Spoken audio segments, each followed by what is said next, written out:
হ্যাঁ। আসসালামু আলাইকুম ভাই, আপনার নামটা কি? রেজিয়া খাতুন। রেজিয়া খাতুন। আচ্ছা, আপনাদের বাড়ি কোথায়? পলাশতলী।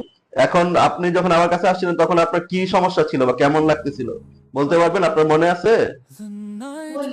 মনে নাই, আপনার কিছুই মনে নাই? মনে নাই। আচ্ছা, এখন কেমন আছেন সেটা বলেন আমাকে শুনি। ওখানে আমি হুম, আলহামদুলিল্লাহ হুম। ভালোই আছি। এখন এমনিতে ভালো আছেন তাই তো, চিকিৎসা নিয়ে? আচ্ছা, আপনি এখন বলেন আপনার রোগীটা কেমন ছিল, শুরু থেকে একটু বলেন। আমার রোগী প্রথম ছিল মানে শুক্রবারে যাওয়াই অবস্থা, সন্ধ্যা সময় হুম। যাওয়াই অবস্থা। পরে আমি বাজারে নিয়ে গেছি মাখন ডাক্তার কাছে, মাখন ডাক্তার বলছে তুলাতুলি নিয়ে যায়। ওনার মেন সমস্যা কি ছিল? জ্বর ছিল নাকি? জ্বর ছিল, প্রথম আচ্ছা, জ্বর ছিল, পরে নিচে ওর প্রেশার নামছে 160 হুম, প্রেশার। সাড়ে পরে ওর তুলাতুলি নিয়ে গেছি, তুলাতুলি বলছে আপনি নরসিংদী নিয়ে যান, সদরেতে বলছে ঢাকা নিয়ে যান। হুম, ঢাকা নিয়ে গেছি, ঢাকা নিতে বল কোনো সমস্যা ধরতে পারে নাই। হুম। পরে বলছি কি আমি নরসিংদী নিয়ে যাবো আরেকবার ঢাকা ঢাকা। কোথায় নিয়ে গেছিলেন? হৃদরোগে নিয়ে গেছিলেন? হ্যাঁ, নিত্যতে নিয়ে গেছি, নিত্যতে হৃদরোগের, বলছে হ্যাঁ, আইসিইউতে পড়বো। আইসিইউতে পরে নিতে বলছে বলছে। আইসিইউতে ভরা দরকার নেই, আমার রোগী আমার সাথে নিয়ে আসেন আমার বাড়িতে হুম, অ্যাম্বুলেন্স দিয়ে। হুম, পরে অ্যাম্বুলেন্স দিয়ে বাড়িতে আনছে, আনার পর একবার আপনার বাড়িতে আপনার বাসায় নিয়ে আসি। হুম, নিয়ে আনার পরে আপনি বলছেন হুম, রোগী ইনশাল্লাহ আমি দেখতেছি। হুম। তো দেখার পরে ভালোই দেখলাম। আচ্ছা, তারপর আমি রোগীটা ইয়ে করে ভর্তি দিলাম না? ভর্তি দেওয়ার পরে জেলাতে ভর্তি ছিল এবং আপনারা দুইবার আমার কাছে ফলো আপে আসছেন আসছে রোগীটা নিয়ে। আসার পরে আজকে ফাইনালে আসলেন, দেখা গেল যে রোগী এখন মোটামুটি আল্লাহ দিলে অনেক ভালো। আলহামদুলিল্লাহ ভালো। ঠিক আছে, আমি আসলে তাহলে ওনার হিস্ট্রিটা সামারি করি একটু। উনি আসলে অ্যাকচুয়ালি মানে 1-2 দিনের জ্বর ছিল আর কি, 2 দিনের জ্বর ছিল। জ্বর এবং মাথা ব্যথা ছিল মেনলি, হ্যাঁ, এবং পেশেন্টটা ডিসওরিয়েন্টেড ছিল, মানে অনেক উল্টাপাল্টা কথা বলতেছিল, হ্যাঁ, এবং কোনো কোনো সেন্স ছিল না আর কি রোগীটা, হ্যাঁ। তো আমার কাছে আসার পরে 2 দিনের একটা জ্বর, মাথা ব্যথা, সেন্স ছিল না। আমি ফার্স্টে চিন্তা করছি রোগীটা কি মেনিনজাইটিস কিনা বা সেপ্টিসেমিয়া কিনা, হ্যাঁ, ওই লাইনে চিন্তা করলাম। তারপর আমি ক্লিনিক্যালি রোগীকে কিছু এক্সামিনেশন করেছি, হ্যাঁ। নেক রিজিডিটি ছিল রোগীর কিছুটা, এবং রোগী মেনলি হেমোডাইনামিক্যালি স্ট্যাবল ছিল, বিপি রোগীর ভালোই ছিল। তো আমি কিছু মানে রুটিন টেস্ট করাই, হ্যাঁ, রুটিন টেস্ট করাই, এবং রোগীর স্ট্রোক হলো কিনা সেটাও আমার মাথায় ছিল, হ্যাঁ, যে রোগীটা কি কোনো স্ট্রোকের পেশেন্ট কিনা, যদিও তার প্লান্টার ফ্ল্যাকচার ছিল। তারপর আমি হচ্ছে ওনাকে কিছু ইনভেস্টিগেশন করাই। তো ইনভেস্টিগেশন রিপোর্ট গুলো যখন আমি হাতে পাই তখন আমার মোটামুটি ডিজিজ সম্পর্কে চিন্তা করতে অনেকটা সুবিধা হয়ে যায়। আমি দেখি যে পেশেন্টের কাউন্ট অনেক বেশি এবং রোগীটা একটা সেপসিসের পেশেন্ট, হ্যাঁ, সিআরপি অনেক বেশি ছিল, ডাব্লিউবিসি কাউন্ট অনেক বেশি ছিল, হাই ইএসএর ছিল, এবং সবচেয়ে যেটা মোস্ট ইম্পর্টেন্টলি ছিল ক্রিয়েটিনিন লেভেলটা ওনার ছিল 4.4। কিন্তু রোগী আগে থেকে কোনো কিডনির সমস্যা বা ওইরকম কোনো হিস্ট্রি দেয় না যে রোগী আগে থেকে কিডনির পেশেন্ট কিনা, হ্যাঁ।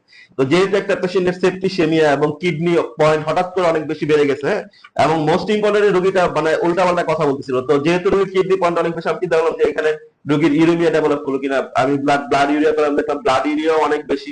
আসলে রোগীটা উল্টাপাল্টা, এবং সিটি স্ক্যান করলাম, সিটি স্ক্যান আমি নর্মাল পেলাম। সিটি স্ক্যান আমার কোনো স্ট্রোক বা যেহেতু কিছু নাই।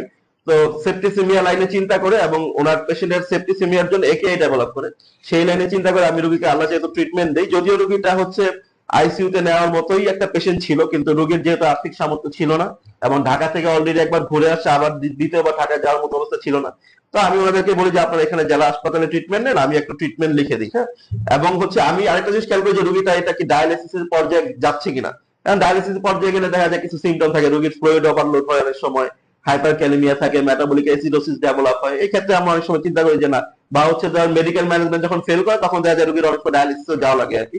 আবার ইনফেকশন কন্ট্রোল হয়ে গেলে বা হচ্ছে যদি ফ্লুইড ভালো মতো পায়, ওই ক্ষেত্রে দেখা যায় অনেক সময় রোগী আবার মানে রিভার্ট ব্যাক হয়। বা ওনার ক্ষেত্রে সেম কাহিনী হয়েছে, উনি হচ্ছে একটা ভালো প্রপার ট্রিটমেন্ট পাওয়ার কারণে দেখা গেছে ওনার কিডনি পয়েন্ট ফার্স্টে ছিল 4.4, পরবর্তীতে দ্বিতীয় দিন আমি যখন করাই 2.7 থেকে, এবং আফটার 3 ডেজ ওনার কিডনি পয়েন্ট কিন্তু একদম টোটালি 1.1 এ চলে আসে, এবং ওনার ইনফেকশন এখন মাশাআল্লাহ অনেক কন্ট্রোল হয়ে গেছে, কিডনি পয়েন্টও নরমালে চলে আসছে। তো এখন ওনার যে ডেঞ্জার পিরিয়ডটা ছিল আমি মনে করি যে ওনার ডেঞ্জার পিরিয়ডটা উনি এখন কাটিয়ে উঠতে পেরেছেন, হ্যাঁ। তো এখন সাধারণ মানুষের প্রতি এটা একটা মেসেজ যে একটা রোগীর যখন জ্বর আসবে বা ধরেন অনেক বেশি বমি, অনেক বেশি পাতলা পায়খানা, একে কখন ডেভেলপ করে, প্রাথমিক কিডনি ডিজিজ কখন ডেভেলপ করে, যখন দেখা যায় একটা রোগীর মানে অনবরত পাতলা পায়খানা, অনবরত বমি হচ্ছে, হ্যাঁ, সাথে জ্বর আছে, হ্যাঁ, এই জিনিসগুলো আপনারা হেলাফেলা করবেন। ওই ক্ষেত্রে আপনারা, হ্যাঁ, ওই ক্ষেত্রে আপনারা প্রথমে বাড়িতে অ্যাটলিস্ট প্রথম যে চিকিৎসা হবে সেটাকে রোগীকে অবশ্যই, যদি পাতলা পায়খানা থাকে, বমি থাকে, রোগীকে অবশ্যই আপনাকে স্যালাইন মানে পর্যাপ্ত স্যালাইন, ডাবের পানি এগুলো অবশ্যই এনশিওর করুন। ওই ক্ষেত্রে আপনারা কিডনিটা সেভ করতে পারবেন, নয়তো দেখা যায় রোগীর কিডনিটা সেভ করার সমস্যা হয়ে যায়। অনেক সময় দেখা যায় রোগী একেআই থেকে কিডনি ফেলিউর হয়ে রোগী মারা যায়, হ্যাঁ। তো সাধারণ পাবলিকের প্রতি এটাই আমার একটা মেসেজ যে আপনারা এই ধরনের পেশেন্টকে খুব গুরুত্ব সহকারে আপনারা ট্রিটমেন্ট করবেন, আর বাড়িতে অ্যাটলিস্ট স্যালাইন খাওয়ানোর ব্যবস্থাটা করবেন। যদি পাতলা পায়খানা বা ডায়রিয়া থাকে, মানুষের জ্বর থেকেও এটা কোন ধরনের জ্বর এটা বোঝার দরকার আছে।